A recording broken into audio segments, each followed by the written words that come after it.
Hello everyone and welcome back to Books and Recreation. And today we are continuing the YuGiOh saga, and this time with Legendary Duelist Duels from the Deep. English edition, first edition, A Whale of a Tale. 5 cards per pack, 36 packs per box. We are in for a doozy, a metal reflection, and Legendary Duelist, this Duelist for the Deep.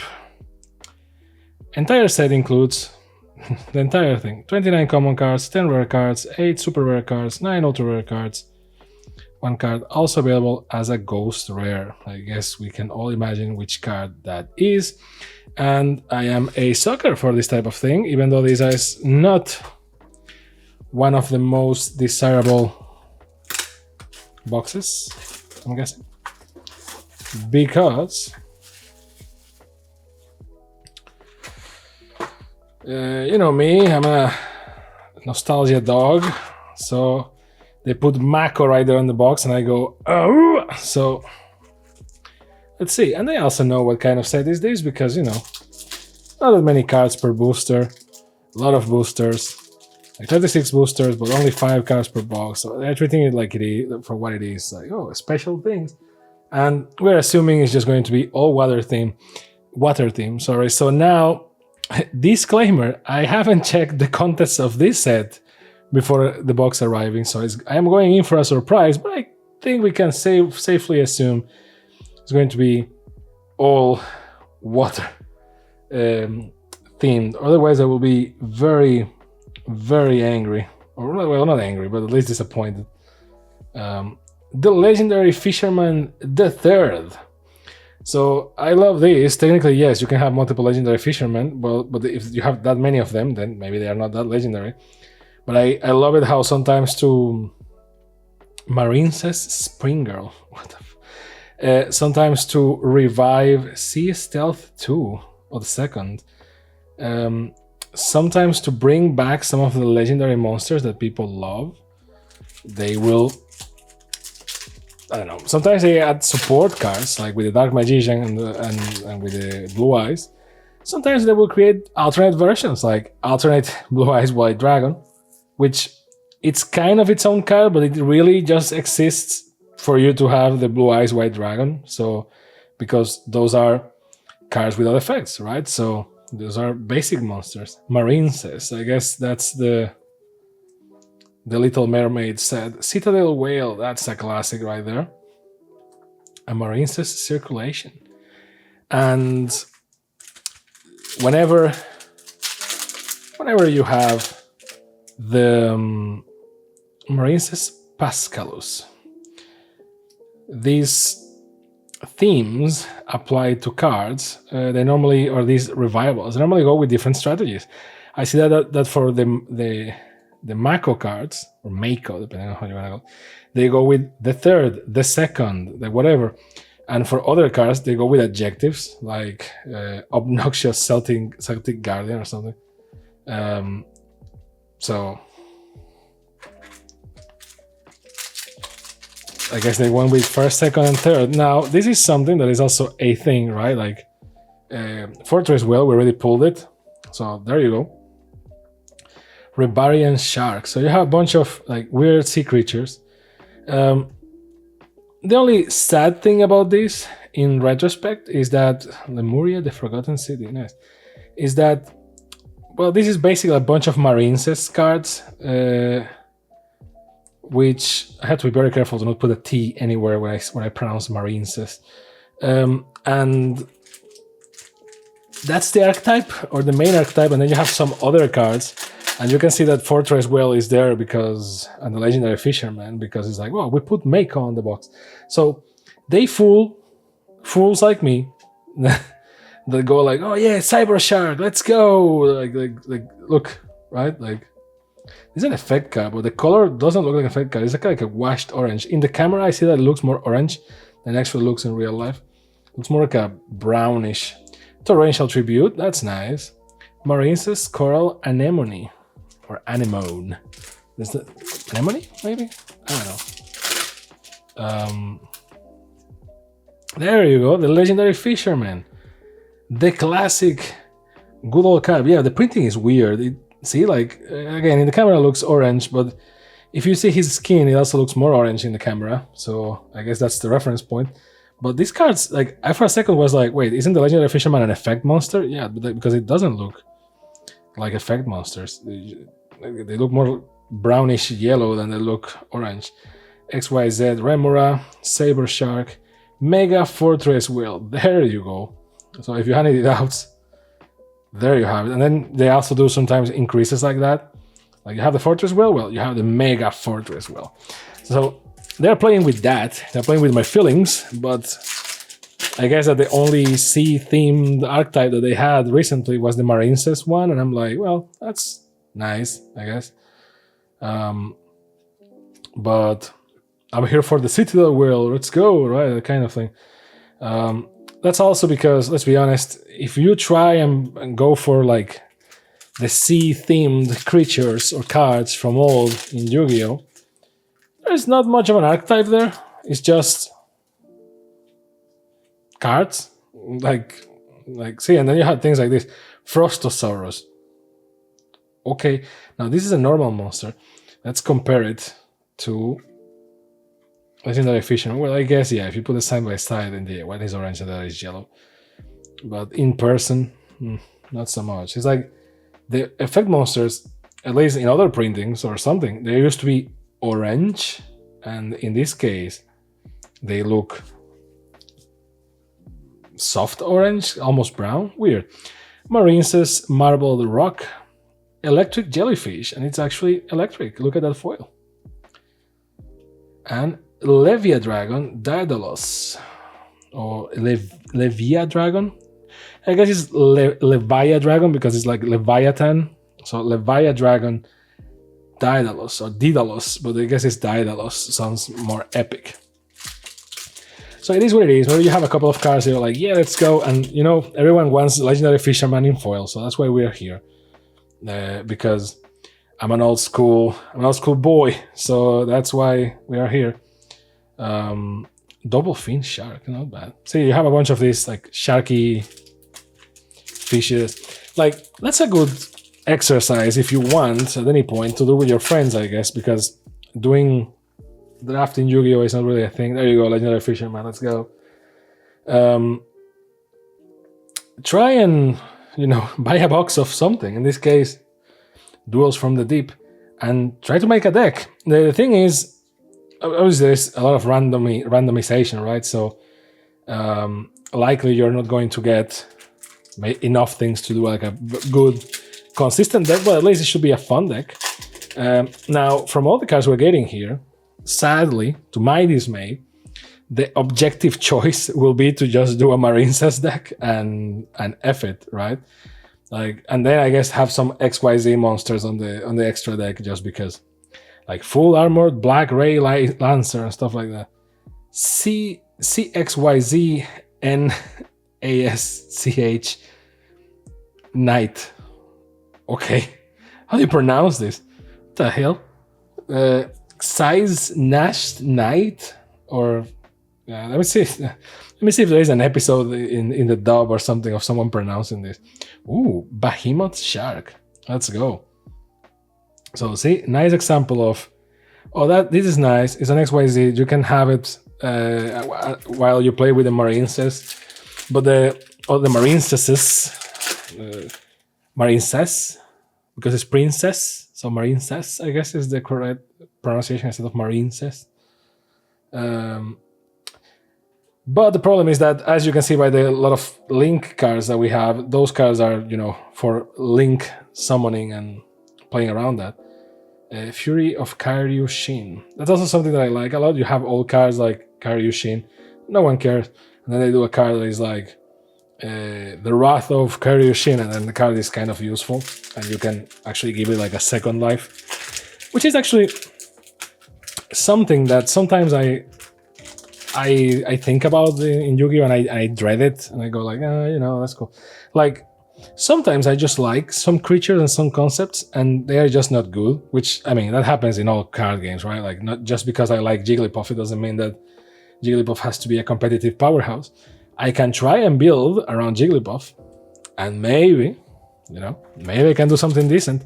But if the card is not in the cards, then it's not going to happen, sadly. So,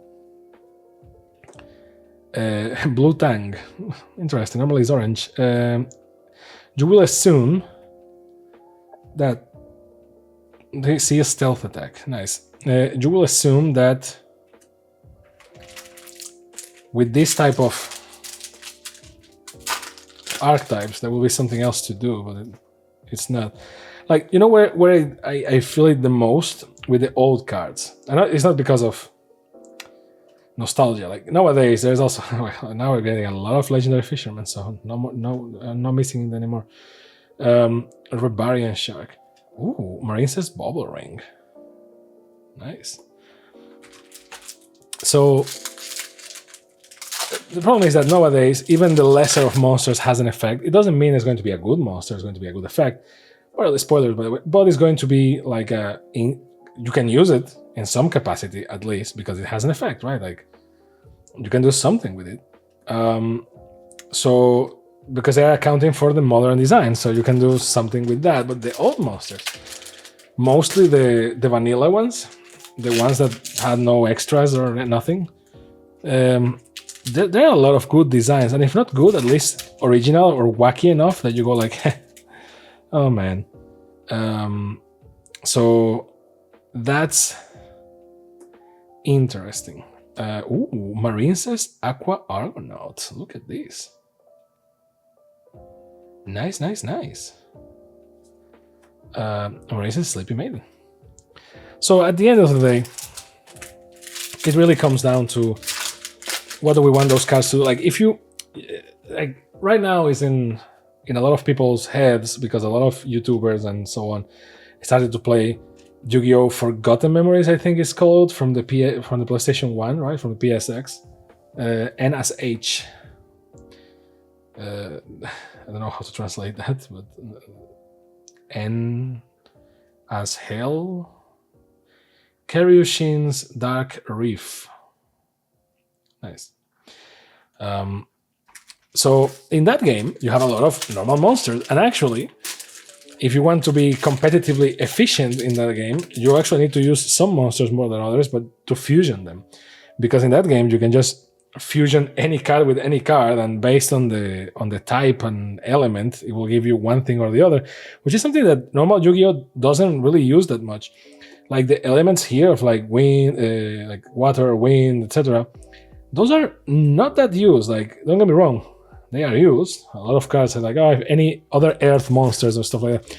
But it's not like super duper mega used, similar to the types of creatures like fish, warrior, etc. Because they prefer to go to archetypes because it's in the name, like Marine's, right? Like Marine's could be a Cyber's Marine's type of thing, right? But no, they prefer that the type is in the top, in the name. And that is one of the main differences between Yu-Gi-Oh! And other games, and that is actually what makes it more difficult to build on top without, like, we're halfway in, by the way, without breaking like the existing game. So in Forgotten Memories, if I recall correctly, that's the name, the PlayStation 1 game, you can just fuse anything. And as long as you have the powerful fusions and the powerful cards, you should be okay. I don't really resonate. Like, it's cool to fuse stuff. That's why the game is like that. They did the game in a way that you're like, I fuse everything, right? And it's like super cool. Because people love fusions. See Dragon Ball, for example.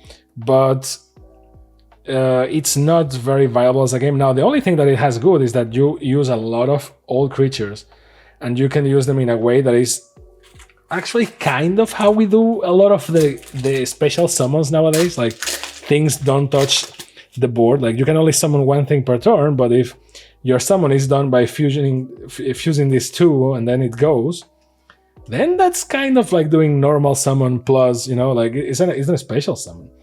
So that actually gives like a second, Seventh Eternity, nice. That actually gives like a second life to to the normal monsters and so on. Nowadays, that game is still Hulk smash. Like it's only, oh, my card is more powerful. There you go. So there is no like bigger strategy besides you being smart in your deck building, so you can fuse and always get the most powerful fusions. But still, I feel that the only way that you can get to play with the old monsters and even the old sacrifices that are like 5 stars, 6 stars, and are very bad cards. Ooh, the Legendary Fisherman too. Now we have everything, boys. Let's go. See, this is one of the things that bothers me about Yu-Gi-Oh! Is like, this card's name becomes the Legendary Fisherman. Fisherman was on the field or in the graveyard. It's like, yes, we know. You basically wanted to do another version of Legendary Fisherman that is more useful. Rage of Karyushin again. And, you know, ooh, Marine says dive. Not bad. And they do that. They do that with the Celtic Guardian as well, or Celtic Guardian, whatever you want to call it. And they do that with other Dark Magician cards and so on. That to me spells like, yeah, we don't know. Oops, sorry. This card counts as a Dark Magician. It's like, nah. Like, fix your game. Fix the visual design, the card types and stuff. It just feels shoehorned. But yeah, sometimes I just feel like the only way to play with the old classic cards, and because they are useless. Like, a lot of times I open my binders and I have a lot of old cards from like Legend of Blue Eyes and stuff like that. And a lot of them are just shit. Like, they are not useful at all. If like, even at the time, a lot of them were just bad. Like, because, you know, when the best monster is Lajin, you kind of basically optimize for who has the bigger attack, and that's it. Like, the defense points are kind of useful, but not that much. That's actually kind of how the Bandai version of the game works. It's just like bigger card wins, period. Not much nuance there. And they increase the nuance, but still it's like biggest card wins. And then they started to add effects to kind of compensate for it. So that it's not just like, oh, I have Blue Eyes White Dragon, end of game. But they kind of overdid it, and now, ooh, nice looking. Fish Sonar. The card looks good, but it looks even better because it's in foil. Like, all those colors really pop up. Nice. And Seventh Eternity in rare, because the letters are silver. So yeah, I just put the Game Boy games, the Game Boy Color or Game Boy Advance game. Oh, let's go! If we got the first one in the same boost, that would be crazy. Just to, you know, play with those monsters and be like, haha, useful, and also be like, yay, this creature can attack. You know what I mean? A lot of those cards had cool designs, or at least had names. They would be like, oh, that's crazy. Like the Demon King of the Abyss, or the Abyss, right? And you're like, man. And it's just like a dude in a hole and it has like 1,000 attack, right? Or the Hitotsumi Giant. And Kaiba uses that thing a lot for no reason. And it's like 1,200 attack. Like, that thing is nothing.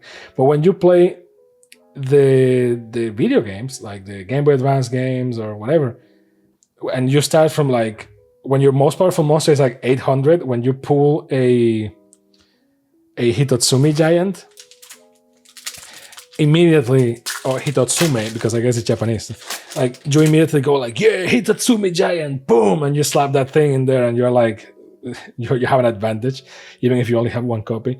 And then it progressively goes like that, right? It feels a little bit more RPG in terms of progression than it does that real life, because, oh, nice. Because in real life, it's like, well, this set just released. This is the best card. There you go. You just chase for that card. So, and let's be honest, if they give you to choose between, I don't know, 200 cards full of normal monsters and some weird effect monsters, and in that pile of cards, he's like, oh, you can only pick one. He's like, okay. And in that pile is Lajin, in a game where most of your opponents have like monsters with 500 attack. It's like, yeah, I'm picking Lajin. Like, there is no nice. There's no doubt. But if it's random and you have to build from the scratch, and it's like, okay, my most powerful creature now is a 600 basic monster, right? That makes it feel like better. And that's why I liked Speed Duel at the beginning. Now it kind of went way ahead. It's kind of catching up in craziness again.